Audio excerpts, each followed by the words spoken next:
नमस्कार साथियों, स्वागत है आज के इस नए अंक में। मैं हूं जीत और आप देख रहे हैं पॉलिटिकल वॉरियर्स।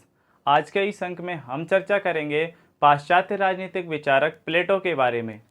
प्लेटो द्वारा की गई उनकी महान रचना रिपब्लिकन में जो उन्होंने न्याय संबंधी विचार दिए हैं, आज हम उस बारे में चर्चा करेंगे और उनके दिए गए उन न्याय संबंधी सिद्धांतों के बारे में जानने का प्रयास करेंगे कि उस समय जो उन्होंने न्याय संबंधी विचार अपनी पुस्तक रिपब्लिकन के माध्यम से समाज में देने का प्रयास किया है, वह कितना बेहतर और कितना योग्य रहा है और किन किन बातों का उन्होंने उस न्याय सिद्धांत को प्रतिपादित करते समय खंडन किया है। और तो चलिए शुरू करते हैं और बने रहिए वीडियो के अंत तक। प्लेटो द्वारा जो न्याय संबंधी सिद्धांत प्रतिपादित किए गए हैं, उन्होंने अपने महान ग्रंथ रिपब्लिकन के माध्यम से न्याय सिद्धांत को जो है प्रतिपादित किया है। रिपब्लिकन में जो उन्होंने अपनी लेखन शैली को रखा है वो डायलेक्टिव मोड में है। उनकी लेखन शैली हमें संवाद के रूप में नजर आती है। जब वो अपने न्याय संबंधी सिद्धांत को प्रतिपादित करते हैं तो इस विषय में भी वह जो है डायलेक्टिव मोड में ही अपने प्रश्नों का उत्तर देते हैं। कुछ लोगों को चुनते हैं और उनके माध्यम से स्वयं उत्तर न देते हुए वो अलग अलग पात्रों के रूप में न्याय संबंधी विचार को प्रस्तुत करते हैं। प्लेटो ने बताया है कि रिपब्लिकन का जो मूल अर्थ है, जो मूल उसका गुण है, वो न्याय है। एक आदर्श राज्य की स्थापना के लिए न्याय जो है उसका चौथा गुण, जिसे वो न्याय संबंधी विचार को मानते हैं। हम देखते हैं कि जो उनका रिपब्लिकन है उसके मूल ग्रंथ की जो हम शीर्षक के बारे में बात करें तो वो है डिकेनोलॉजी। डिकेनोलॉजी का जो अर्थ होता है वह होता है न्याय प्रबंध या न्यायोचित नीति प्रणयता। इस ग्रंथ के ये शीर्षक के रूप में हमारे समक्ष उपस्थित होता है। साथ ही अगर हम इसके उप शीर्षक के बारे में बात करें, कंसर्निंग जस्टिस भी कहा जाता है। कोई विचारक जब अपने विचार को प्रतिपादित करता है तो उसके कुछ मुख्य कारण रहते हैं उस समय की पृष्ठभूमि के अनुसार। ऐसा ही प्लेटो के साथ भी होता है। जब प्लेटो अपने न्याय संबंध सिद्धांत को देते हैं तो वो कहते हैं कि समाज में सुव्यवस्था और संगठन और एकता की भावना ही न्याय को जो है व्यवस्थित ढंग से स्थापित कर सकती है। वहीं वो मानते हैं न्याय सिद्धांत जो है एक औषधि के रूप में कार्य करती है।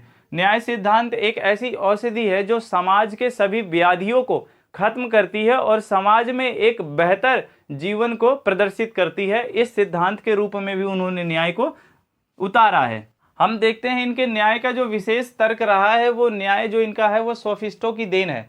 सोफिस्टों उस समय क्या है, सोफिस्ट अपनी जो है शिक्षा नीति के द्वारा, अपनी जो उनकी विचारधारा थी उसके द्वारा उन्होंने जो है समाज में कई तरह की चीज़ों को फैला रखा था। तो जिस कारण प्लेटो ने जो है उनको उत्तर के तौर पे अपने इस ग्रंथ की रचना की और इसमें अपने न्याय संबंधी सिद्धांत को प्रतिपादित करने का प्रयास किया है। तो सोफिस्ट जो थे वो व्यक्तिवाद को लेकर चलते थे, साथ ही वो भौतिकतावादी थे और अनीश्वरवादी के रूप में भी वो इन तीन तत्वों के माध्यम से सोफिस्ट जो थे समाज में अपनी चीज़ों को फैलाते थे। तो इसका उत्तर देने के माध्यम से ही प्लेटो ने अपने रिपब्लिकन में न्याय संबंधी विचार को प्रतिपादित किया है। प्लेटो ने न्याय के संबंधी विचार को देने से पूर्व उन्होंने जो है पृथक कार्य का ही न्याय कहा है। उन्होंने कहा है जो पृथक कार्य करते हैं वही असल मानने में न्याय होता है। द्वारा जो प्रतिपादित सिद्धांत है सामाजिक वर्गों का गुण, ये सामाजिक वर्गों का गुण ही असली न्याय का गुण के रूप में हमारे समक्ष प्रस्तुत होता है। तो इस तरह हम देखते हैं कि प्लेटो ने जो है अपने रिपब्लिकन में किस तरह से उसके ग्रंथों के बारे में बताया और किस कारण रहे जो उन्होंने अपने न्याय संबंधी सिद्धांत को प्रतिपादित किया है। प्लेटो अपनी न्याय के सिद्धांत को प्रतिपादित करने से पहले उस समय में प्रचलित न्याय की प्लेटो सुकरात के माध्यम से उन सभी न्यायों का खंडन करता है। उसके उपरांत वह स्वयं के द्वारा दिए गए विचारों को प्रतिपादित करता है। हम देख पाते हैं कि न्याय का परंपरावादी सिद्धांत जिसका समर्थक करते हैं सेफेलस और पॉलीमार्कस, यह दो जो लोग हैं रिपब्लिकन में उनके पात्रों के रूप में हमें देखने को मिलते हैं।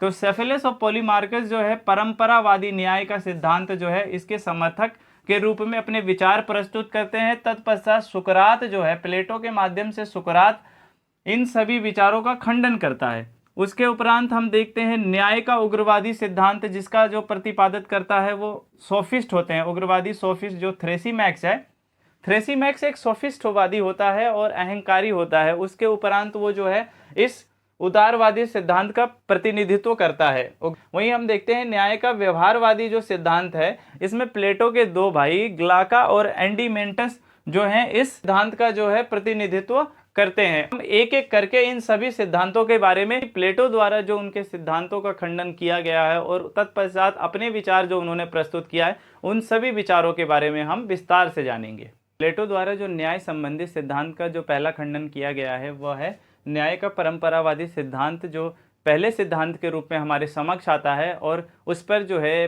प्लेटो जो है सुकरात के माध्यम से अपने विचार प्रस्तुत करते हैं। ये सेफेलस जो है, सेफेलस अपने साथियों को जो है अपने घर पर आमंत्रित करता है एक चर्चा के लिए, और सभी साथी जो है जिसमें सुकरात, एंडीमेटस, ग्लाका और थ्रेसीमैक्स, सेफेलस और उसका बेटा पॉलीमार्कस भी शामिल होते हैं। सेफेलस जो है अपने विचार को प्रतिपादित करता है और कहता है कि अपने जीवन में सच्चा होना और श्रद्धा से जीवन को व्यतीत करना ही एक आनंदित जीवन का पर्याय है। तो इस संबंध में वो अपने विचार को प्रतिपादित करता है। तो इस पर जो है सुकरात का जो मत है, सुकरात कहता है तो क्या न्याय क्या है, न्याय क्या है, और यही हमारे जो है प्लेटो के रिपब्लिकन का मूल ग्रंथ का अर्थ है, जो इससे जो चर्चा शुरू होती है कि आखिर न्याय क्या है। तो इस संबंध में जो है सेफेलस, जो कि एक वृद्ध व्यक्ति है और सभी चीज़ों से संपन्न हो चुका है, अब वो दान धर्म के कार्य को करता है। वो कहता है कि जो सच्चा न्याय है वो अपने कार्यों को सच्चा होना, अपने कार्यों में सच्चा होना, सत्य बोलना और अपने ऋण को चुका देना ही सच्चा न्याय है। इससे पूर्व की सुकरात इस बारे में कुछ अपने विचार दे, यह पूजा के कार्यों के लिए, अपने धर्म कार्यों के लिए उठकर उस सभा से बाहर चला जाता है। तब इस सभा का जो प्रतिनिधित्व करता है, इसका पुत्र पॉलीमार्कस द्वारा इस सभा का प्रतिनिधित्व किया जाता है। इस परंपरावादी सिद्धांत का जो प्रतिनिधित्व करता है वो उनका पुत्र पॉलीमार्कस करता है। पॉलीमार्कस कहता है कि मित्रों के साथ भलाई और शत्रुओं के साथ बुराई ही न्याय है, और कहता है कि न्याय एक कला है और मित्रों का हित और शत्रुओं का अहित करना ही न्याय है। यह तीन चीज़ों के बारे में पॉलीमार्कस बात करता है। इसके तर्क में जो है सुकरात जो है अपने विचार प्रतिपादित करते हैं और कहते हैं कि मित्रों के साथ भलाई और शत्रुओं के साथ बुराई करना न्याय नहीं है। सुकरात कहता है कि एक ही अपराध के लिए दो व्यक्ति पकड़े जाते हैं, और एक जो है अपराधी जो है वो अगर शासक का मित्र होता है तो जो शासक है उस मित्र को वह सज़ा नहीं देगा जो अन्य व्यक्ति को सज़ा देगा, जबकि न्याय जो है वो सबके लिए सर्वोपरि होता है और न्याय सबके लिए समान होता है। तो ऐसे में जो है न्याय की स्थापना नहीं की जा सकती। मित्रों के साथ भलाई और शत्रुओं के साथ बुराई की स्थिति में जो न्याय है वह सही से नहीं हो पाएगा, और एक अपराधी मित्र होते हुए भी वह न्याय से वंचित रह जाएगा और बच जाएगा। तो इस संबंध में भी प्लेटो ने सुकरात के माध्यम से अपने विचार दिए हैं। दूसरा, वो कहते हैं न्याय एक कला है। तो सुकरात कहते हैं न्याय अगर एक कला है तो इसके माध्यम से समझाते हैं। वो एक उदाहरण प्रस्तुत करते हैं डॉक्टर का, जिसमें वो कहते हैं कि डॉक्टर के पास जो चिकित्सा की कला है वह एक कला है, उसकी चिकित्सक कला एक कला मानी जाती है। तो वह क्या ऐसा कर सकता है कि एक स्वस्थ रोगी को रोगी कर सकता है और रोगी को स्वस्थ कर सकता है, उसके पास ऐसी कला है। तो क्या वह जो अपनी इस कला को विपरीत दिशा में जो है कार्य के लिए लगाएगा? इस पर सुकरात कहते हैं कि नहीं, ऐसा नहीं करेगा। डॉक्टर एक, क्योंकि अपनी आत्मा के द्वारा वो शुद्ध गुण और संपन्न व्यक्ति है, तो वो अपनी कला का कभी भी गलत प्रदर्शन नहीं करेगा, अपनी कला को हमेशा बेहतर करने के लिए करेगा। तो न्याय एक कला नहीं है, वो मानते हैं सुकरात। कहते हैं न्याय एक कला नहीं है, न्याय कोई अनुभव का ज्ञान नहीं है, न्याय कोई किसी के साथ अल्प ज्ञान का माध्यम नहीं है, यह एक बृहत ज्ञान का, जो एक बहुत ही आत्मगुण के रूप में जो व्यक्ति में समाहित होता है और व्यक्ति इसे प्राप्त करता है। न्याय कोई कला नहीं है। जिस सुकरात का मत है कि मित्रों का हित और शत्रुओं का अहित, इसके लिए हमें मित्रों की जो है पहचान होनी चाहिए। सुकरात कहते हैं कि आज की परिस्थिति में ऐसा नहीं पता लग पाएगा कि कौन मित्र है और कौन शत्रु। अगर हम किसी को अपना मित्र मानते हैं और इसके हित में काम करते हैं, और साथ ही दूसरा हमारा शत्रु है और हम उसके अहित में काम करते हैं, तो ऐसा संभव है कि जिसे हम मित्र मान रहे हैं उसके लिए वो बुरा हो जाए और जिसे शत्रु मान रहे हैं उसके लिए वह अच्छा हो जाए। तो ऐसी स्थिति में हमें मित्रों की पहचान नहीं है, तो हम ऐसे में मित्रों के साथ हित और शत्रुओं के साथ अहित की द्वारा न्याय की स्थापना कैसे कर सकते हैं, इस रूप में इनका खंडन करते हैं। सुकरात कहते हैं बुराई और भलाई, बुराई और भलाई के रूप में कहते हैं कि किसी व्यक्ति की ज़्यादा बुराई करने से वह व्यक्ति और बुरा हो जाता है, समाज में अव्यवस्था फैलती है और न्याय को स्थापित करना और ज़्यादा कठिन हो जाता है। तो इस युक्ति को भी वो नकार देते हैं। साथ ही वो कहते हैं कि जो पॉलीमार्कस का जो सिद्धांत है, व्यवहारवादी जो परंपरावादी सिद्धांत है, जो पॉलीमार्कस जिसका प्रतिनिधित्व कर रहा है, वह पूर्ण रूप से व्यक्तिवादी दृष्टिकोण है। उसमें व्यक्तिवादी दृष्टिकोण का होना इस बात का संकेत है कि न्याय जो है किसी एक पृष्ठभूमि के रूप में कार्य कर रही है। न्याय कभी भी देश काल स्थिति के अनुसार बदलती नहीं है। न्याय जो है वो हमेशा सर्वदेशिक एवं सर्वकालिक विद्यमान रहती है समाज में।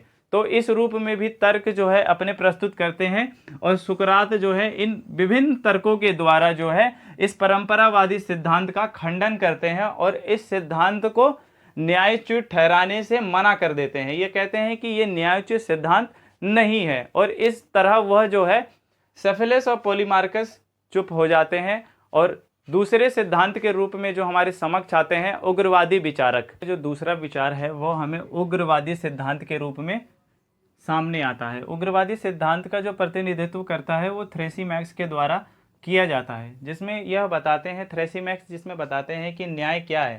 थ्रेसीमैक्स जो है अपनी दो अवधारणाएं प्रस्तुत करते हैं जिसके माध्यम से वो बताते हैं कि न्याय क्या है। वो बताते हैं कि न्याय सरकार का हित है, न्याय शक्तिशाली का लाभ स्वार्थ है। वह बताते हैं कि जो न्याय है वह न्याय जो है वो सरकारों का हित करती है। सरकार कभी भी ऐसे कानूनों का प्रतिपालन नहीं करती है या ऐसे कानूनों को कभी नहीं बनाती है जो स्वयं के लिए उनके हानिकारक सिद्ध हो, और ऐसे कानूनों को बनाती है जिससे प्रजा द्वारा उसका पालन कराया जाता है। और अगर प्रजा उस कानून को पालन नहीं करती तो उसे न्याय कहा नहीं जाता बल्कि अन्याय कहा जाता है, और उस स्थिति में जो प्रजा पालन करती है तो उसे न्याय कहा जाता है। तो ऐसी स्थिति में बताते हैं कि न्याय जो है वो शक्तिशाली का स्वार्थ जो है उसको सिद्ध करती है। सरकारें कभी भी शासन व्यवस्था कभी भी ऐसे न्याय का प्रतिपालन नहीं करती जो उनके स्वयं के लिए हानिकारक हो। तो कहते हैं कि जो न्याय है वो शक्तिशाली द्वारा ही किया जाता है। शक्तिशाली द्वारा उनका अभिप्राय है कि जिसकी लाठी उसकी भैंस। दूसरी उनकी अवधारणा जो है वो है कि अन्याय करना न्याय करने से ज़्यादा अच्छा है। तो ऐसी स्थिति में वो एक उदाहरण प्रस्तुत करते हैं। वह कहते हैं कि जो एक व्यक्ति हैं, जैसे दो व्यक्ति हैं, दो व्यक्ति अगर किसी व्यापार को करते हैं, साझे में करते हैं, पार्टनरशिप में करते हैं, साझेदारी में किसी व्यापार को करते हैं, तो उसमें से एक व्यक्ति जो न्याय प्रिय है और वहीं दूसरा व्यक्ति जो अन्याय प्रिय है, वो अन्यायी ढंग से अपने व्यापार को आगे बढ़ाता है और वहीं दूसरा व्यक्ति जो है न्याय के प्रक्रियाओं से अपने व्यापार को आगे बढ़ाता है और साथ में दोनों साझेदार हैं। किंतु यहाँ पर थ्रेसीमैक्स कहते हैं कि जब इनकी साझेदारी टूटती है और ये साझेदार से अलग होते हैं तो ऐसी स्थिति में जो अन्यायी पुरुष है उसके पास धन अधिक मात्रा में होगा और जो न्यायी होगा उसके पास धन की मात्रा कम होगी उस स्थिति में जब वो साझेदारी से अलगाव की स्थिति में आते हैं। तो इस उदाहरण के माध्यम से जो है वह थ्रेसीमैक्स जो है अन्याय करना एक न्याय करने से ज़्यादा अच्छा बताते हैं और कहते हैं ऐसी स्थिति में जो है न्यायी व्यक्ति को हमेशा ज़्यादा घाटे का सौदा करना पड़ेगा। वहीं वो दूसरा उदाहरण देते हैं कि जो न्याय लोग हैं, जो अन्याय ज़्यादा करते हैं, अगर किसी शासन व्यवस्था में वो सरकार की जब कोई भी योजनाएं जब जनता के लिए आती है तो ऐसी स्थिति में जो अन्यायी लोग होंगे वह जो है उस लाभ को ज़्यादा से ज़्यादा अपनी तरफ अग्रसित कर लेंगे, अपनी शक्ति द्वारा वह उस लाभ को ज़्यादा से ज़्यादा प्राप्त कर लेंगे। लेकिन वहीं जो न्याय के रूप में जो लोग होंगे कि हमें जो सरकार की तरफ से जो सुविधाएं मिल रही हैं वो अंततः तो मिलेंगी ही, तो ऐसी स्थिति में उनके हाथ कुछ नहीं लगता और उनके लिए कुछ बचता ही नहीं है, क्योंकि अन्याय प्रिय, क्योंकि वो शक्तिशाली है और अन्याय प्रिय है तो वह किसी भी गलत ढंग से, किसी भी अनुचित तरीके से जो है सरकार के द्वारा चलाए गए किसी भी योजना का सबसे अधिक लाभ उठा सकता है। तो इन दो उदाहरणों के माध्यम से थ्रेसीमैक्स जो है न्याय की परिकल्पना को समझाने का प्रयास करते हैं। इनके इन्हीं विचारों का खंडन करते हुए हमें सुकरात नजर आते हैं। बात कहते हैं कि नहीं, ऐसी स्थिति बिल्कुल नहीं है। यह कहते हैं कि न्याय शक्तिशाली का लाभ और स्वार्थ है, ऐसा बिल्कुल नहीं है। वह अपने कुछ उदाहरणों के द्वारा हमें समझाने का प्रयास करते हैं। वह एक आदर्श डॉक्टर और आदर्श शिक्षक के रूप में अपने उदाहरण प्रस्तुत करते हैं। वह कहते हैं कि जब एक डॉक्टर होता है, वह जो डॉक्टर है वह रोगी को स्वस्थ करने पर ही अपनी जो उनकी जो शक्ति है, उनकी जो चिकित्सा कला की जो उनकी शक्ति है, उसको प्रदर्शित करता है। वह एक आदर्श डॉक्टर वही होता है जो रोगी को पूर्णतः स्वस्थ कर दे। और साथ ही आदर्श शिक्षक वही होता है जो अपने विद्यार्थियों में बेहतरीन गुण को स्थापित कर दे और उसके उज्जवल भविष्य की कामना करे। तो ऐसी स्थिति में वो डॉक्टर आदर्श डॉक्टर और शिक्षक आदर्श शिक्षक के बारे में हमें बताते हैं अपने उदाहरण के माध्यम से कि यह दो पुरुष जैसे समाज में होते हैं, ये हमेशा अपनी आत्मा के गुण के अनुसार ही कार्य करते हैं। ये कभी भी ऐसा कार्य अपनी स्वार्थ सिद्धि के लिए नहीं करते हैं जिससे कि किसी विद्यार्थी का जीवन जो है वो संकट में आए या किसी रोगी का जीवन जो है संकट में आए। और इस तरह से वो कहते हैं कि नहीं, ये जो न्याय है वो शक्तिशाली या सरकारों का हित बिल्कुल नहीं है, क्योंकि यह जो है व्यक्ति की जो है आत्मा गुण के रूप में कार्य करता है, यह गुण आधारित जो कार्य करता है। तो वहीं दूसरी उनकी अवधारणा जो है अन्याय करना न्याय करने से ज़्यादा अच्छा है, इसके विचार को भी खंडन करते हुए कहते हैं कि जो न्याय पूर्ण रूप से जो व्यक्ति है वो ज़्यादा विवेकवान, ज़्यादा बुद्धिशील और ज़्यादा शक्तिशाली रहता है। कभी भी अन्याय करने वाला व्यक्ति इन सभी स्थितियों से नहीं रहता, क्योंकि अन्याय करने वाला व्यक्ति जो है हमेशा डरा रहता है और वो डर की भावना से हमेशा ग्रसित रहता है। जबकि न्यायपूर्ण जो व्यक्ति है वो हमेशा जो है वो शक्तिशाली रहेगा और किसी भी तरह के मानसिक दबाव में नहीं रहेगा। इस तरह से वो जो अपने विचारों को जो है प्रस्तुत करते हैं और थ्रेसीमैक्स के उग्रवादी सिद्धांत को भी वह नकारते हुए नजर आते हैं। न्याय संबंधी विचार को अपने आगे बढ़ाते हुए प्लेटो जो है अपना तीसरा सिद्धांत जो न्याय व्यवहारवादी सिद्धांत के रूप में जो है इसका खंडन करते नजर आते हैं, जिस प्रतिनिधित्व ग्लाका और एंडीमेटस करते हैं। ग्लाका और एंडीमेटस जो प्लेटो के दो भाई हैं वह इसका प्रतिनिधित्व करते हैं। दोनों जो है थ्रेसीमैक्स के सिद्धांतों का उलट कहते हैं। थ्रेसीमैक्स जहाँ कहता है शक्तिशाली का स्वार्थ ही न्याय है, वहीं यह दोनों जो अपने विचार को कहते हैं कि जो न्याय है वो शक्तिशाली का नहीं अपितु दुर्बल व्यक्तियों का हित है। हम ये देखते हैं कि इस विचार के माध्यम से वो हॉब्स के सामाजिक समझौते के बेहद निकट नजर आते हैं। न्याय शक्तिशाली का नहीं दुर्बल व्यक्तियों का हित है। वह ऐसा मानते हैं कि जब ऐसी सामाजिक व्यवस्था थी, समाज में जो दुर्बलों की स्थिति थी, वो दुर्बलों की जो संख्या थी वह बहुत अधिक थी, वहीं शक्तिशाली लोगों की संख्या कम थी। किंतु जो शक्तिशाली लोग थे वो दुर्बल लोगों पर अपना आधिपत्य जमाते थे। ऐसी स्थिति में जो है इन सभी दुर्बल व्यक्तियों ने जो है एक ऐसे न्याय की परिकल्पना को प्रदर्शित किया जिसमें जो है शक्तिशालियों द्वारा उनका बचाव किया जा सके, और ऐसे न्याय को कृत्रिम वस्तु के रूप में उन्होंने ग्रहण किया और अपने चीज़ों को सुरक्षित किया। ऐसी स्थिति को जो है ग्लाका और एंडीमेटस जो है वह न्याय की संज्ञा देते हैं। वहीं वो बताते हैं कि न्याय जो है वो भय की भावना से उत्पन्न हुआ है। किसी व्यक्ति के द्वारा जब स्वयं में भय की भावना उत्पन्न होती है कि नहीं, वो जो उसके लिए सही है वो मेरे लिए सही होगा या नहीं होगा, इस स्थिति में हम जो है उसकी भय की संतान के रूप में जो है न्याय की उत्पत्ति को प्रदर्शित करते नजर आते हैं कि भय की भावना से उनकी जो भय की संतान है वो उत्पन्न होती है। और ऐसी स्थिति में जो है न्याय एक व्यक्ति के लिए जो न्याय है दूसरे व्यक्ति के लिए अन्याय ना हो, ऐसी स्थिति में जो है ये ग्लाका और एंडीमेटस अपने विचारों को प्रतिष्ठित करते हैं। वहीं वो कहते हैं कि न्याय दुर्बलों के लाभ के लिए आवश्यक है। वो कहते हैं न्याय जो है वो सबलों के लिए तो है ही है, लेकिन न्याय जो है वो दुर्बलों के लिए परम आवश्यक है।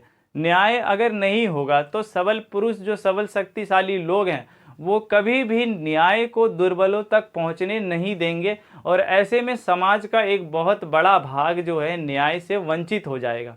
परंतु हम देखते हैं कि सुकरात जो है इनके विचारों को पूर्णतः रूप से नकार देते हैं और वो व्यवहारवादियों का जो सिद्धांत है उसे स्वीकार नहीं करते। वो कहते हैं कि जी नहीं, न्याय जो है एक सामाजिक समझौते के रूप में बनाया गया नहीं हो सकता। न्याय कभी भी एक ऐसा समझौता नहीं हो सकता जो कृत्रिम मार्ग से बनाया गया हो, वह इस बात को नहीं मानते। और साथ ही कहते हैं कि न्याय कोई बाह्य वस्तु नहीं है। न्याय कोई बाह्य वस्तु नहीं है जिसे कि कुछ व्यक्तियों द्वारा किसी समझौते के तौर पर उसका निर्माण कर लिया गया हो और ना ही वो भय की भावना से उत्पन्न हुआ है। न्याय कभी भी एक सबल पुरुष या निर्बल पुरुष के रूप में भय की भावना को स्थापित नहीं करता। और इन सभी तथ्यों के द्वारा जो है वह सुकरात जो है इन न्याय व्यवहारवादी सिद्धांत को नकार देते हैं और अपने विचार को प्रदर्शित करते हैं। कहते हैं कि बल्कि आत्मा का जो गुण है वही सच्चा न्याय है। एक व्यक्ति का जो आत्म गुण है वह सच्चा न्याय है, क्योंकि वो अपने गुण के आधारित रूपों में जो है कभी भी अन्याय को प्रदर्शित नहीं करेगा। उसके जो गुण है वो बेहतर गुण है और उसी से वो न्याय की स्थापना करते नजर आते हैं। प्लेटो जो विभिन्न प्रकार की न्याय संबंधी विचार थे उनका खंडन करते हुए स्वयं द्वारा स्थापित किए गए न्याय संबंधी विचार को प्रतिपादित करते हुए नजर आते हैं और कहते हैं कि प्लेटो का न्याय सिद्धांत जो है वो मानव आत्मा का आंतरिक गुण है। प्लेटो कहते हैं कि न्याय कोई ऐसी वस्तु नहीं है जिसे प्राप्त किया जा सके, बल्कि वह एक ऐसी वस्तु है जो हरेक मानव के आत्मा के गुण में निहित है। वो मानते हैं कि व्यक्ति में जो 3 गुण हमेशा विद्यमान होते हैं, हर एक व्यक्ति में जो है 3 गुण विद्यमान होते हैं। आत्म गुण के 3 प्रकार जो उन्होंने बताए हैं वह ज्ञान, साहस और भूख के रूप में उन्होंने बताए हैं। वो कहते हैं कि ये 3 गुण की प्रधानता जो है हर एक मनुष्य में रहती है, परंतु जो है ये 3 गुण हर एक मनुष्य में रहते हैं, लेकिन इन तीनों गुण में से कोई एक गुण जो प्रबल स्थिति में हर एक मनुष्य में पाया जाता है। जो कि किसी व्यक्ति को आप देखते हो वो बुद्धिमान अधिक होता है, वहीं दूसरे व्यक्ति को देखते हो कि वो बल में ज़्यादा शक्तिशाली होता है, वहीं किसी व्यक्ति का जो संयम है वो बहुत अधिक संयमशील व्यक्ति होता है। तो यह जो तीनों तत्व है वो व्यक्ति में पाए जाते हैं, परंतु किसी विशेष तत्व की प्रधानता अधिक होने पर वह व्यक्ति उस तत्व के विद्यमान वस्तु से जाना जाता है। जैसे कि अगर कोई विवेक बुद्धि वाला व्यक्ति है तो वो शासन या दार्शनिक राजा के तौर पर हमारे समक्ष प्रस्तुत हो सकता है। वहीं अगर कोई व्यक्ति जिसमें बल की प्रधानता अधिक है तो वो सैनिक या सहायक वर्ग के रूप में शासन व्यवस्था को चलाने के रूप में हमारे समक्ष उत्पन्न होता है। और किसी व्यक्ति में संयम और भूख की मात्रा अधिक है तो वो उत्पादन वर्ग से जुड़ा हुआ कार्यों में करता है। इस स्थिति के रूप में प्लेटो जो है अपने आत्म गुण के आधार पर न्याय संबंधित सिद्धांत को स्थापित करने का समर्थन करते नजर आते हैं। वह कहते हैं कि व्यक्ति जो है, यह शासक जो है, अपनी शासन व्यवस्था को इस तरह से चलाए जिससे कि समाज में बेहतर न्याय की स्थिति उत्पन्न हो सके। तो उसके उपरांत जो सैनिक वर्ग है वह भी ऐसी सैनिक जो है अपने राजा से संतुष्ट रहेगी और अपनी सीमाओं को जो है बेहतर तरीके से सुरक्षित रखेगी। और ऐसी स्थिति में जब उसकी सीमाएं सुरक्षित रहेगी और शासक द्वारा न्याय को स्थापित किया जाएगा तो उत्पादक वर्ग जो है, व्यापारी वर्ग जो रहेगा, वह जो उत्पादन का जो कार्य है वो बेहतर ढंग से कर पाएगा। और इस स्थिति में जो न्याय की संकल्पना है वह प्रतिष्ठित की जा सकेगी। इसमें प्लेटो द्वारा न्याय सिद्धांत के माध्यम से यह समझाने का प्रयास किया गया है। वह कहते हैं कि जो बुद्धि, बल, संयम के रूप में अगर हरेक तत्व अपने कार्य को बेहतर ढंग से करे तो, और अपने कार्य को बेहतर ढंग से करे और दूसरे के कार्यों में कोई हस्तक्षेप ना करे, तो ऐसे समय में जो है न्याय की जो परिकल्पना है वो पूर्ण रूप से स्थापित हो जाएगी बिना किसी कठिनाई के। प्लेटो द्वारा दिए गए उनके न्याय सिद्धांत के रूप में हमें कुछ विशेषताएं भी देखने को मिलती है। प्लेटो के न्याय सिद्धांत की जो प्रथम विशेषता है वो है आंतरिक स्थिति या आंतरिक गुण। व्यक्ति के जो कोई भी आत्मिक गुण है उसको जो है सबसे प्रथम स्थान जो है अपनी न्याय संबंधी विशेषताओं में प्लेटो ने दिया है। जो व्यक्ति अपनी आंतरिक गुण और स्थिति के अनुसार ही न्याय की स्थापना करेगा। दूसरा उसकी जो न्याय की विशेषता है वो है अहस्तक्षेप का सिद्धांत। अहस्तक्षेप के सिद्धांत के तौर पर हम देखते हैं कि आंतरिक स्थिति के गुण पे व्यक्ति को उन्होंने 3 प्रकार के अलग अलग भागों में बांटा है, जिसके रूप में उन्होंने 3 अलग अलग भागों में बांटने के उपरांत जो है हर एक व्यक्ति के अलग अलग कार्य हैं। तो ऐसी स्थिति में जो है एक व्यक्ति दूसरे व्यक्ति के कार्यों में हस्तक्षेप नहीं करेगा और हर एक व्यक्ति जब उसके कार्यों को कोई दूसरा नहीं करेगा तो वो उस कार्य को बेहतर स्थिति से करेगा। तो इस तरह से हम देखते हैं उनके दूसरी विशेषता जो है हस्तक्षेप का नीति के रूप में आती है। तीसरा है विशेषीकरण पर उन्होंने जोर दिया है, वो है विशेषीकरण। विशेषीकरण में उन्होंने ज्ञान, साहस और भूख को जो है एक अलग अलग स्पेशलाइजेशन के तौर पर बांट दिया है, पृथक पृथक कर दिया है कि इस कार्य को सिर्फ उक्त व्यक्ति या इस कार्य को सिर्फ अमुक व्यक्ति ही करेगा, कोई दूसरा नहीं करेगा। वहीं हम देखते हैं कि जो चौथी विशेषता है वो है न्याय व्यवस्थित शिक्षा क्रम। उन्होंने जो है न्याय को स्थापित करने के लिए एक व्यवस्थित शिक्षा क्रम को भी स्थापित किया है। संबंधित विशेषता के 5वीं विशेषता जो है उनकी सामाजिक एकता का सिद्धांत। जब व्यक्ति एक कार्य को जो व्यक्ति करेगा वो व्यक्ति दूसरे कार्य को नहीं करेगा, इससे क्या है, समाज में एक व्यक्ति दूसरे व्यक्ति पर निर्भर रहेगा, क्योंकि वो हर एक व्यक्ति हर एक कामों को नहीं कर सकेगा। तो एक व्यक्ति जो दूसरे कामों को करेगा और वहीं दूसरा व्यक्ति किसी अलग कार्य को करेगा, तो समाज में क्या है, अलगाव की स्थिति नहीं उत्पन्न होगी। इससे समाज जो है आपस में जुड़ा रहेगा, क्योंकि हर एक व्यक्ति को दूसरे व्यक्ति की जरूरत पड़ेगी। तो ऐसी स्थिति में जो सामाजिक एकता का सिद्धांत हमें देखने को मिलता है वो भी प्लेटो के न्याय संबंधी विशेषता के सिद्धांत में मिलता है। हम प्लेटो के न्याय की विशेषता में देखते हैं कि समग्रता का सिद्धांत, समग्र चीजों को एक साथ लाने का जो सिद्धांत है, इनकी एक और विशेषता सामने नजर आती है। कि जो 7वें गुण के रूप में हमारे सामने प्रस्तुत होते हैं आत्मगुण में वृद्धि। व्यक्ति जो है अपने आत्मगुण के रूप में अलग अलग माध्यमों से अपने आत्म के गुण को बढ़ाएगा और उससे क्या होगा कि वो अपने आत्म गुण को बढ़ा लेगा। तो ऐसी स्थिति में जो अलग अलग चीज़ें हैं, ज्ञान, साहस और भूख, ऐसी स्थिति में जो है वो अपने आप को उससे उच्च स्थिति में लाएगा। अगर वो अपने आत्म गुण को बढ़ाता है तो वो हो सकता है वो भूख से साहस या साहस से ज्ञान की तरफ प्रदर्शित हो जाए। इस तरह से हम देखते हैं कि उनकी जो विशेषताएं रही है वो इस प्रकार से प्लेटो के न्याय संबंधी विशेषताएं भी हैं। परंतु इनमें कुछ विचारकों ने इनके न्याय संबंधी विचार के बारे में आलोचना भी की है। हम प्रथम नाम जो है बार्कर का देख सकते हैं। बार्कर विचारक जो है वह जो है प्लेटो के न्याय सिद्धांत की घोर आलोचना करते हुए नजर आते हैं। वो निम्न रूप से 4 प्रकार से जो है 4 चीज़ों के द्वारा उनकी आलोचना करते नजर आते हैं। प्रथम आलोचना जो बार्कर कहते हैं वो है सीमित कर्तव्य की भावना।